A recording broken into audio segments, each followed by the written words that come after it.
The text from my brother Marcus arrived at 11:47 p.m. on Thursday. Easter brunch is family only. Don't come. My new boss Richard Chen will be there with his wife. Your retail job would honestly be embarrassing. Mom agrees. We're trying to make a good impression. I stared at my phone in my corner office on the 42nd floor of the Meridian Tower. Through the floor-to-ceiling windows, downtown stretched out like a circuit board of lights.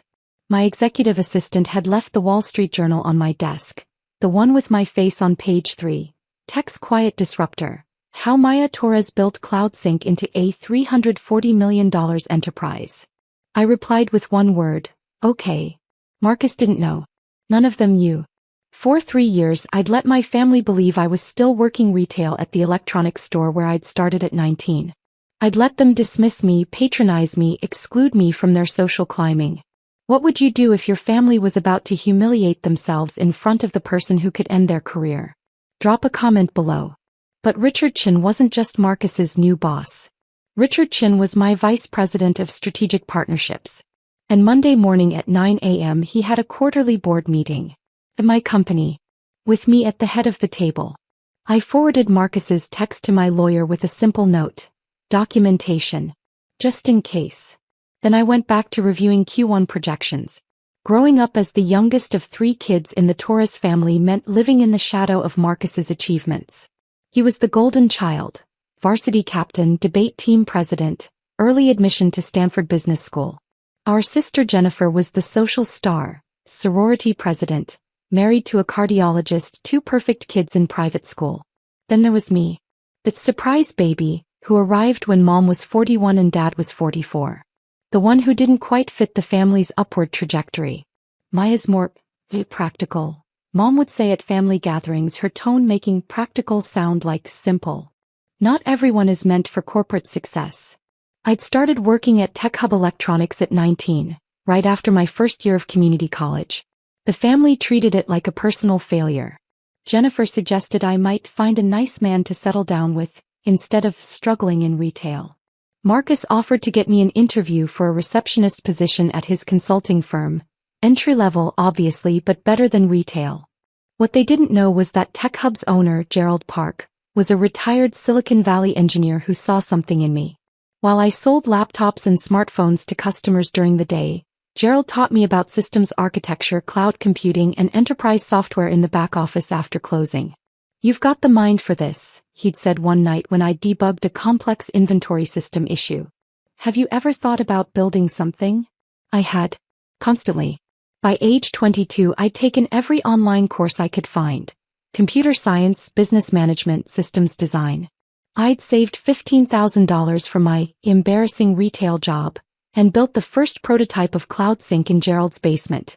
Enterprise cloud storage with military-grade encryption and AI-powered file management. Gerald became my first investor. $50,000 for 20% equity. I'm betting on you, Maya. Not the idea. You. At family dinners, I'd sit quietly while Marcus bragged about his promotion to senior consultant or Jennifer showed off her new Lexus. When they asked about my job I'd say, same as always. Still at Tech Hub. The dismissive nods.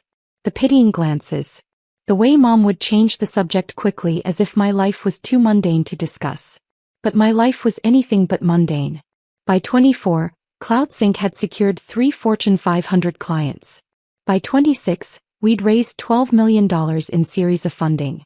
By 28 we'd been acquired by a larger tech firm, and then bought ourselves back 2 years later when they mismanaged the product.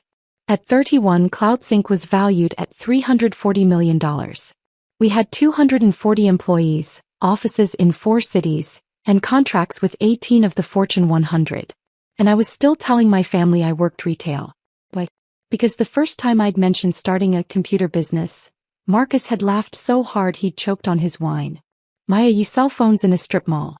That's not exactly Silicon Valley. Jennifer had patted my hand. Sweetie, those online business things are usually scams. You're better off with steady retail income. Dad had been more direct. Focus on what you're good at.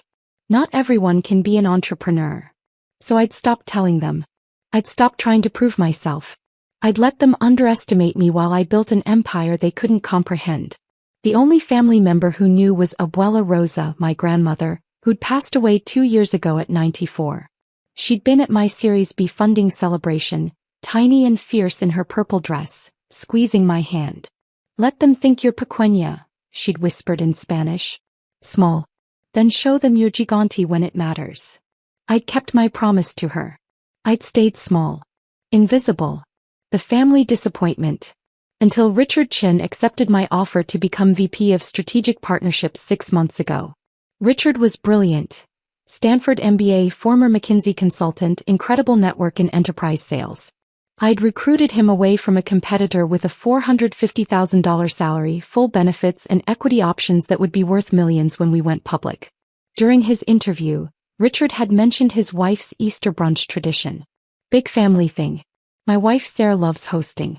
She invites our families, some colleagues." "Sounds nice," I'd said neutrally. I'd had no idea that some colleagues would include my brother. Marcus had been hired 2 months ago as a junior account manager at Stratford Consulting, one of CloudSync's clients. Small world. Except I'd deliberately stayed away from that account, letting my sales team handle it. When Marcus mentioned his new boss Richard Chen at Christmas dinner, bragging about working with C-suite executives at major tech companies, I'd simply smiled and asked him to pass the potatoes. "You wouldn't understand corporate dynamics," he'd said with that familiar condescending tone. "It's complex." "I'm sure it is," I'd replied. Jennifer had jumped in. "Marcus is being groomed for partner track. Unlike some people, he's serious about his career." Mom had nodded approvingly. Dad had raised his glass. "To Marcus. The son who made us proud." I'd excused myself early, citing an early shift at the store. In my car I checked my phone. 23 emails about our upcoming board meeting. A text from Richard confirming his Monday morning presentation. A message from our CFO about our preliminary Q1 numbers. Up 47% year-over-year. I'd driven home to my penthouse, the one my family had never seen, and worked on strategic planning until 2 a.m. That was 3 months ago. Now, with Easter brunch less than 3 days away and Marcus's text burning in my memory, I realized something had shifted. I wasn't angry. I wasn't hurt. I was done. Done being small. Done being invisible. Done letting them diminish me while I transformed the tech industry they knew nothing about. Building CloudSync from a basement prototype to a $340 million enterprise hadn't been luck. It had been strategy, sacrifice, and 7 years of 18-hour days. The early years were brutal. While my family slept soundly, assuming I was struggling through retail shifts, I was negotiating with venture capitalists, debugging code, and teaching myself contract law at 3 a.m. because I couldn't afford a lawyer yet. Gerald Park had been my guardian angel. His basement became our first headquarters. 3 folding tables, 6 laptops, and a whiteboard covering an entire wall. "Every billion-dollar company started somewhere ridiculous," he'd laugh. "Might as well be here." Our first major breakthrough came when I cold called the CTO of Redmond Financial, a regional bank struggling with data security. I'd researched their systems for 2 weeks, identified their vulnerabilities, and walked into that meeting with a presentation that made their head of IT physically pale. "How did you find that breach?" he'd asked, staring at my security analysis. "I didn't find it. I predicted it. Your architecture has 3 critical flaws that any skilled hacker could exploit in under 4 hours." We'd signed a $340,000 contract that day. My first 6-figure deal. I was 23 years old. At Thanksgiving that year, when Marcus bragged about his $85,000 consulting salary, I'd stayed quiet.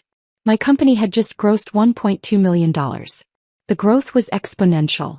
Each satisfied client led to 3 referrals. Each security feature we developed became industry-leading. By year 3, CloudSync was handling data for hospitals, law firms, government contractors. If you're building something while everyone underestimates you, drop a fire in the comments. You're not alone. The real turning point came when Dr. Patricia Okonkwo joined as our Chief Security Officer. Patricia was a former NSA cryptographer with 20 years of experience and a no-nonsense approach to enterprise security. "Your encryption is good," she'd said during her interview. "But I can make it bulletproof." She did. Within 6 months, CloudSync had government-level security certifications. We started bidding on federal contracts. We won 8 of them. At my 27th birthday dinner, the one my family forgot until I reminded them, Jennifer mentioned her husband's practice was looking for cloud storage. But you probably don't know anything about that. Probably not, I'd agreed. 3 months later, Dr. Morrison's cardiology practice signed with CloudSync through our medical division. Jennifer never made the connection. I'd deliberately kept my name off the client-facing materials. The funding rounds were strategic. Series A, $12 million from Sequoia Capital. Series B, $45 million from Andreessen Horowitz and Khosla Ventures. Series C, $120 million from a consortium including Kleiner Perkins. Each round valued the company higher. Each round diluted my ownership slightly, but I'd structured the deals to maintain 51% voting control. No one could override me. No one could push me out. By 30, I was worth $173 million on paper. On my 30th birthday, my family took me to Olive Garden. "We know money's tight with your retail job," Mom had said, insisting on paying for my meal. I'd thanked her graciously. That morning, I'd closed a $28 million deal with an international manufacturing firm. The Wall Street Journal profile had published 3 weeks ago. The reporter, Amanda Choi, had spent 2 months researching CloudSync's rise. The article detailed everything: the basement start, the strategic pivots, the innovative security features that changed the industry. Maya Torres doesn't just compete in enterprise cloud storage, Amanda had written. She's redefining it. While competitors focus on capacity, CloudSync focuses on intelligence, AI-driven security that predicts breaches before they happen. At 31, Torres has built something remarkable. A company that Fortune 500 CEOs trust with their most sensitive data. The article included a photo of me in my corner office, the city skyline behind me. Professional, powerful, successful. My family never mentioned seeing it. They didn't read the Wall Street Journal's business section. They skimmed headlines about celebrities and political scandals, but they didn't follow tech industry news. Why would they? Their daughter worked retail. Richard Chen had joined CloudSync 6 months ago after I'd spent 3 months recruiting him. His network was incredible. Stanford MBA connections, former McKinsey colleagues, relationships with C-suite executives across a dozen industries. "You're building something special here," he'd said during our final negotiation. "I want to be part of it." I'd offered him equity, a leadership role, and a challenge: help me double our Fortune 100 contracts in 2 years. 18 months. He'd countered with a grin. We'd shaken on it. Richard was brilliant, charismatic, and exactly the kind of strategic hire that would position CloudSync for an eventual IPO. His wife Sarah was equally impressive, a nonprofit director with impeccable social connections. When Richard mentioned his wife's Easter brunch tradition during one of our strategy meetings, I'd nodded politely. Sounds like a lovely tradition. I'd had no idea my brother worked under him. Until Marcus's text arrived, dripping with the condescension I'd endured for 31 years. "Your retail job would be embarrassing." I'd smiled at my phone in my corner office. Tuesday's board meeting was going to be interesting. Easter Sunday morning I stayed home. I worked out in my building's private gym, answered emails from my home office, and reviewed Richard's presentation for Tuesday's board meeting. My phone stayed silent until 1:47 p.m. Then the photos started arriving. Jennifer sent the first one. The Easter brunch table, elegantly set with fresh flowers and china. Beautiful gathering. Family only. Missing one person who wouldn't fit in anyway. Marcus sent the second. Him and Richard Chen both in designer suits holding cocktails. Learning so much from real executives. Some people just have what it takes. Mom sent the third. The whole family gathered around Sarah Chen, Richard's wife, who was laughing at something Dad had said. Such accomplished people. Wish all our children made us this proud. I screenshot each message.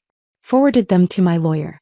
Added them to a folder I'd labeled, Documentation, Family. At 3:15 p.m. Marcus sent a video. I almost didn't watch it, but curiosity won. The video showed Richard Chen talking about CloudSync, my company, explaining our innovative security features to the gathered family. My family. Marcus was nodding along like he understood, interjecting with comments about working with tech companies and understanding enterprise solutions. CloudSync is revolutionary, Richard was saying. The CEO is brilliant. Absolutely brilliant. Young, strategic, ahead of the curve on AI integration. You work with the CEO? Dad asked, impressed. Directly, Richard confirmed. She's extraordinary. Completely transformed how Fortune 500 companies think about data security. Jennifer's voice was sharp. The CEO's a woman? Maya Torres, Richard said. 31 years old. Built the company from nothing. She's probably the most impressive executive I've ever worked with. The video went silent. Then Marcus's voice, condescending. Must be nice having family support. Probably had family money to start with. I replayed that part 3 times. The irony was so perfect it was almost painful. At 6:30 p.m. Marcus sent a final text. Richard said CloudSync is hiring. Obviously too advanced for someone like you, but thought I'd mention it. If you ever want to move past retail. I sat in my penthouse living room, the one with the view of the harbor, the one worth $2.3 million that my family had never seen, and made a decision. Tuesday's board meeting started at 9 a.m. Richard would be there presenting Q1 partnership results. Our CFO would present financials. Our CTO would present product roadmap. And I would sit at the head of the table as I always did in my role as founder and CEO. I'd told my executive assistant to print the Wall Street Journal profile and frame it. Hang it on the boardroom wall behind my usual seat, I'd instructed. Make sure it's visible from the door. I texted my head of security. Tuesday morning board meeting. I'm expecting someone to cause a scene. Be ready. His response was immediate. Always ready, boss. Then I texted my lawyer. Prepare a cease and desist letter. Harassment. Document all messages from family. I want options. Her response came 30 seconds later. Already drafted. Waiting for your signal. I poured myself a glass of wine, a 2015 Bordeaux that cost more than Marcus's monthly rent, and raced it to the empty room. See you Tuesday, Marcus. Monday morning I arrived at CloudSync headquarters at 6:45 a.m. The Meridian Tower's lobby was quiet, just security guards and early bird executives heading to their own offices. Morning, Miss Torres, the head security guard greeted me. Morning, James. How's your daughter's college search going? His face lit up. Georgia Tech accepted her. Full ride for engineering. That's wonderful. Send me her information. We have a summer internship program she might be interested in. This was who I was. This was the person my family had never bothered to know. In my office I prepared methodically. Every document organized. Every financial report reviewed. Every talking point refined. My executive assistant, Michelle, arrived at 7:30 with coffee and a knowing look. Big day. Could be interesting. Richard seems nervous about his presentation. Keeps emailing questions about the projections. He'll be fine. Richard always over-prepares. It's why I hired him. Michelle hesitated at the door. Maya. The Wall Street Journal profile is up in the boardroom. Right behind your seat. It's prominent. Good. She smiled. You're really doing this. I'm really doing this. At 8:15 I called Dr. Patricia Okonkwo, our Chief Security Officer. Patricia, you're attending the board meeting this morning, correct? Wouldn't miss it. Heard we might have some drama. Possibly. If someone becomes disruptive, I need you to professionally escort them out. You have that presence that makes people comply. Patricia laughed. A deep, authoritative sound. Former NSA, remember? I've escorted senators out of classified briefings. I can handle your family. Thank you. Maya? Whatever happens today, remember, you built this. You earned every inch of this company. Don't let anyone make you feel otherwise. I swallowed hard. I won't. At 8:45 I walked to the boardroom. The Wall Street Journal profile hung perfectly. My face, the headline, the detailed article about CloudSync's rise. Impossible to miss from the doorway. I sat at the head of the conference table. Checked my phone one last time. Marcus had sent another message at 7 a.m. Another boring day at the retail store for you, I guess. Meanwhile, I'm presenting to actual executives. Different worlds, Maya. Different worlds. I didn't respond. At 8:50 board members began arriving. Our CFO David Chen, no relation to Richard. Our CTO Samantha Rodriguez. Dr. Patricia Okonkwo. 2 board advisors from Sequoia Capital. One from Andreessen Horowitz.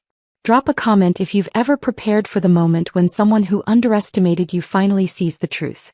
Morning, everyone, I said calmly. Let's have a productive meeting. At 8:57, Richard Chen entered, carrying his laptop and a confident smile. He was dressed impeccably, navy suit, crisp white shirt, probably preparing to impress the board members he'd be presenting to. He looked up from his laptop, saw me at the head of the table, saw the Wall Street Journal profile behind me. His face went through a remarkable journey, confusion, recognition, shock, horror, in under 3 seconds. Richard, I said pleasantly. Good morning. Ready for your Q1 presentation? He opened his mouth, closed it, opened it again. Why, Torres. That's me, I confirmed. We should probably start. We have a full agenda. The color drained from his face. You're my boss's sister. Half-sister technically. Different mothers. But yes. Your brother said you work retail. He said you work at some electronics store. I smiled. I did. I started there when I was 19. Best decision I ever made. That's where I met Gerald Park, who became my first investor. Richard sat down heavily in his seat. His hands were shaking. Let's begin, I said and opened the meeting. Richard stumbled through his presentation. His usual polish was gone, replaced by nervous stammering and constant glances in my direction. The board members exchanged confused looks. This wasn't the confident VP they were used to seeing. Richard, I said gently when he lost his place for the 3rd time. Take a breath. Your numbers are excellent. Q1 partnerships exceeded projections by 47%. You should be proud. He nodded, swallowed hard, and managed to finish the presentation. David, our CFO, presented next. Revenue up. Operating costs down. Profit margins expanding. CloudSync was performing exceptionally. At 10:15 we took a break. Richard approached my seat immediately. Paya, I need to explain. Nothing to explain, I said calmly. You didn't know. Marcus never mentioned I exist in any professional capacity, did he? He talks about his disappointing sister who works retail and can't get her life together. He says his parents are embarrassed by you. Sounds accurate to his perception. But you're... Richard gestured helplessly at the boardroom, the profile behind me, the financial reports showing a $340 million company. You're this. I'm this, I confirmed. I've been this for 7 years. I just didn't bother correcting my family's assumptions. Why not? I considered the question. Because their assumptions told me everything I needed to know about who they really are. And because building this, I gestured to encompass CloudSync, was more important than winning arguments at family dinners. Richard sat down across from me, his head in his hands. Your brother talked about Easter brunch this morning. He was bragging about how he kept you away because you'd embarrass him in front of me. I saw the text. He has no idea you could fire me right now. Fire him. Destroy both our careers with a single email. I could, I agreed. But that's not who I am. What are you going to do? I pulled out my phone. Showed him the screenshots. The messages. The photos from Easter brunch. The video of him praising CloudSync while my family sat there clueless. I'm going to forward this conversation to Marcus. And then I'm going to let him make his own choices about how he wants to proceed. He can apologize. He cannot apologize. He can double down on his condescension. His choice. Richard looked ill. He'll panic. Probably. He'll call me. Scream at me. Demand to know why I didn't tell him. You didn't know to tell him. Not your fault. My wife. Oh God, my wife.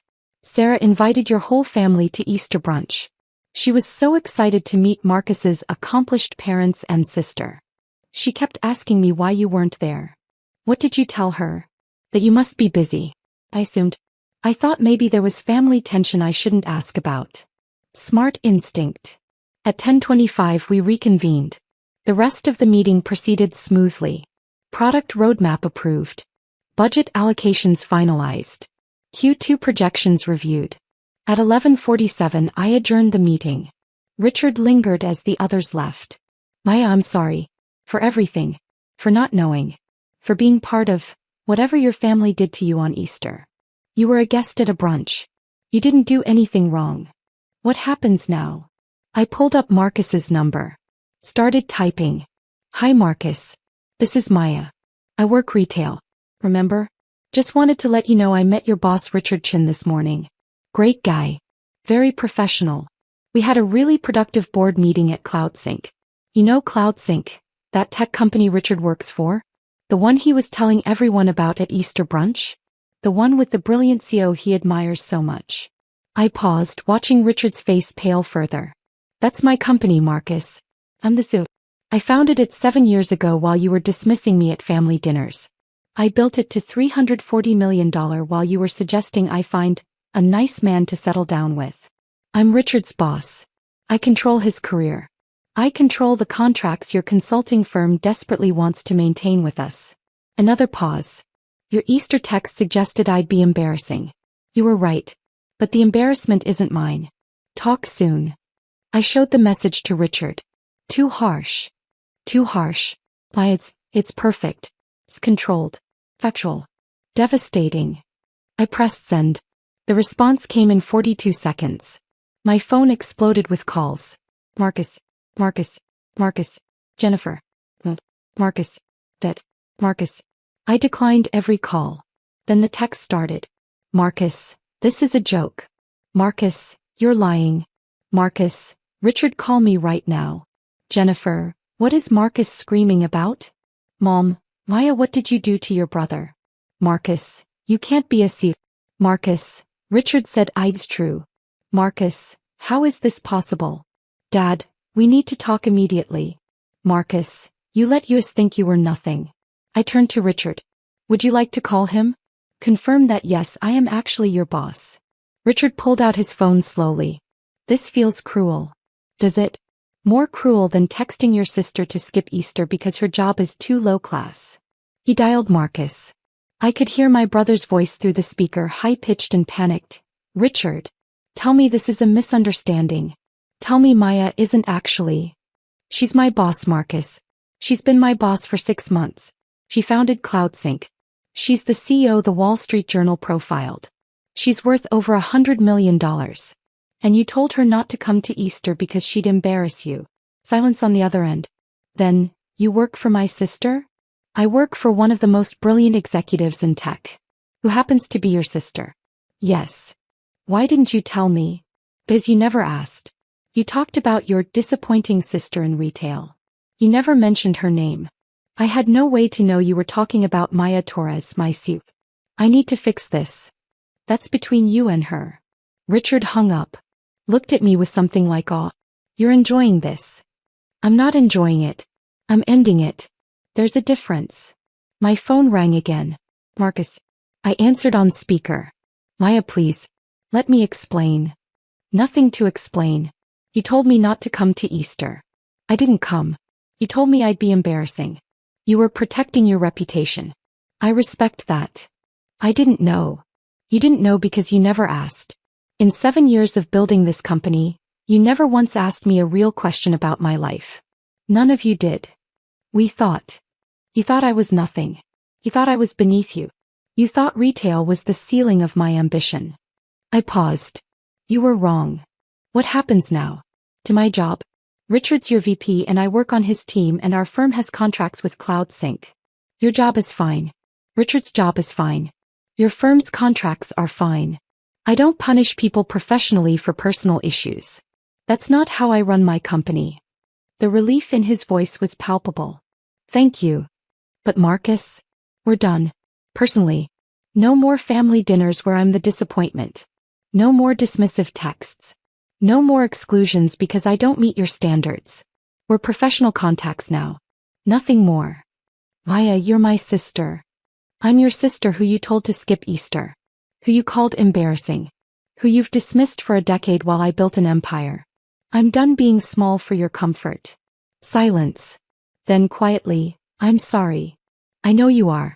But sorry doesn't undo years of being treated like I'm worthless. I paused. I need to go. Board meetings don't run themselves. I hung up. Richard was staring at me. That was the most controlled demolition of a relationship I've ever witnessed. I learned from the best. You should see how I negotiate with hostile investors. He laughed, slightly hysterical but genuine. Maya Torres. My boss. The retail worker. I'm never living this down, am I? Probably not. But you didn't do anything wrong. Remember that. What about your parents? Jennifer. I checked my phone. 47 missed calls. 63 texts. They'll figure it out eventually. Or they won't. Either way, I'm done explaining myself. By Tuesday evening, the fallout was spectacular. Jennifer called 17 times before I finally answered. Maya, what the hell is happening? Marcus is having a breakdown. Mom's crying.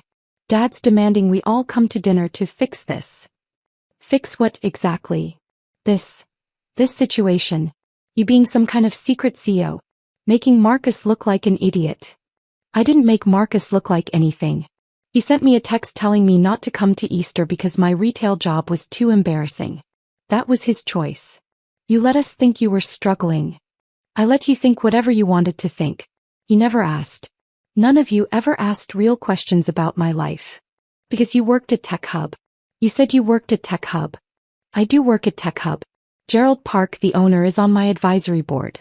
I keep an office there. I mentor his new hires. I just don't work retail at Tech Hub anymore. I haven't for 7 years. That's deceptive.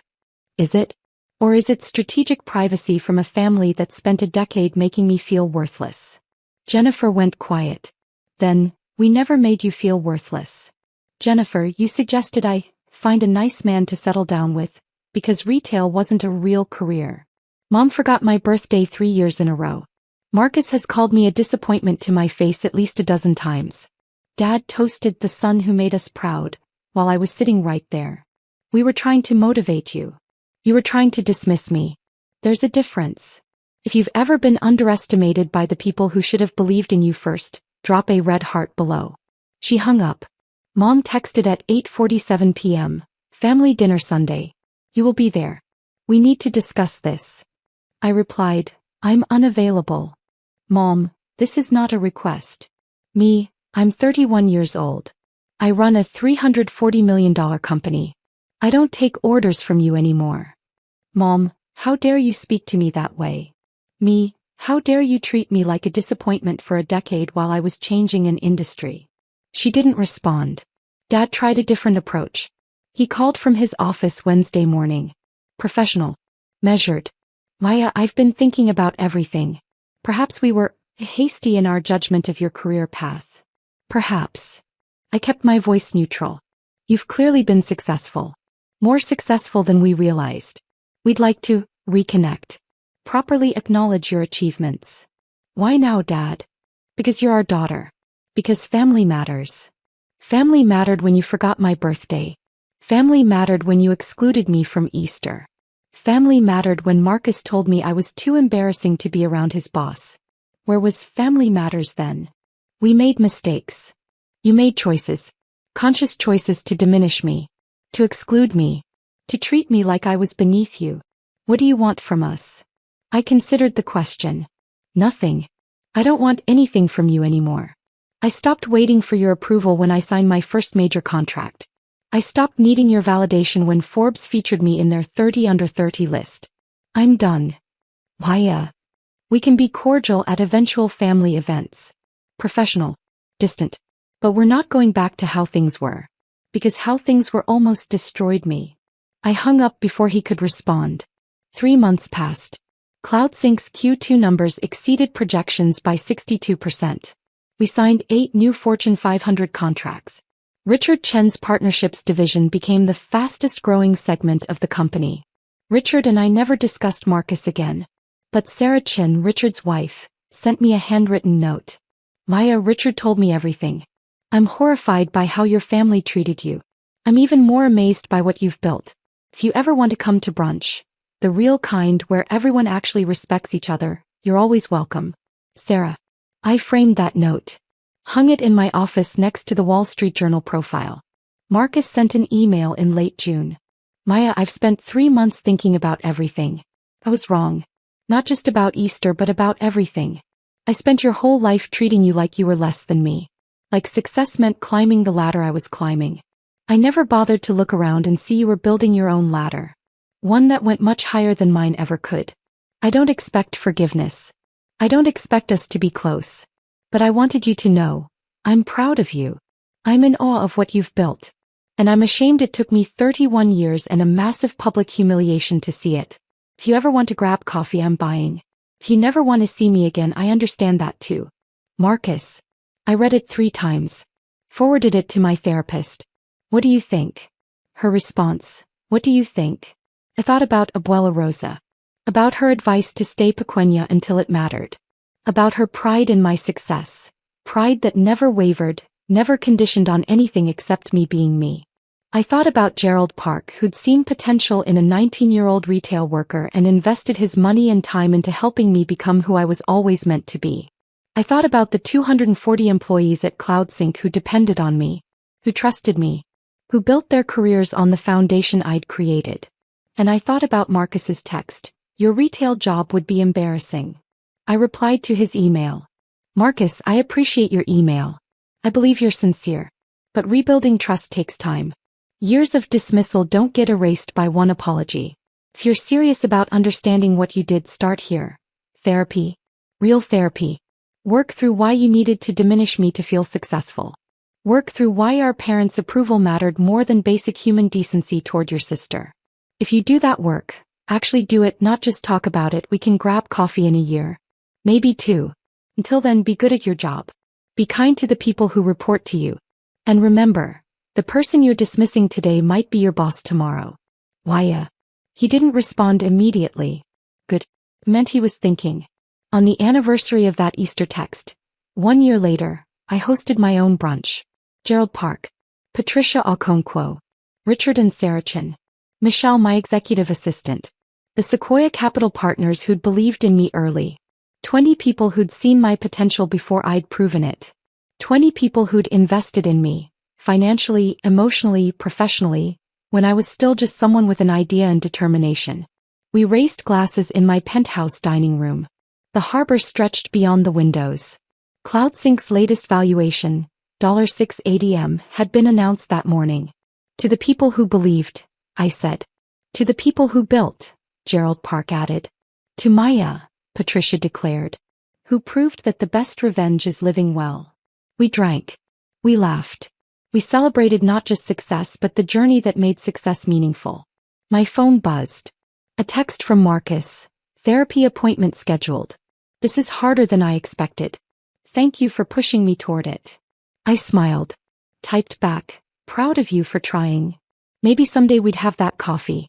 Maybe someday we'd rebuild something from the ruins of our relationship.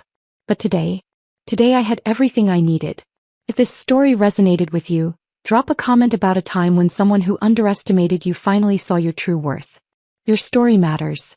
And remember, the people who dismiss you today are just giving you permission to succeed without them. Use that freedom wisely.